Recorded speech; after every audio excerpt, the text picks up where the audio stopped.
Le 1er décembre 2016, le dictateur gambien Yahya Jammeh perdait l'élection présidentielle.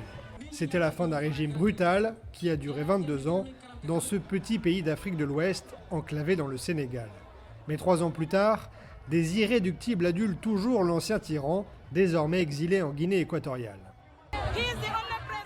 C'est le seul président qui est capable de développer la Gambie. C'est le seul président qui sait de quoi on parle et qui nous comprend.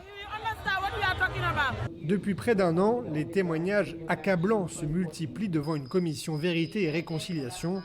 Torture, exécution d'opposants, l'ancien dictateur est même accusé de viol. Mais ses supporters rejettent en bloc ces accusations. Ils assurent que l'ancien parti présidentiel, l'APRC, survivra à ce grand déballage. On le voit ici, et tous ces gens qui affichent leur amour pour lui. La commission Vérité et Réconciliation doit voir qu'il y a toujours des gens qui aiment l'ancien président. Pour son rassemblement annuel, le parti de Jammeh a attiré plusieurs milliers de personnes.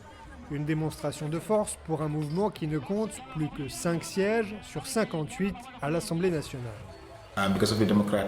C'est une conséquence paradoxale de l'ouverture démocratique permise par son départ.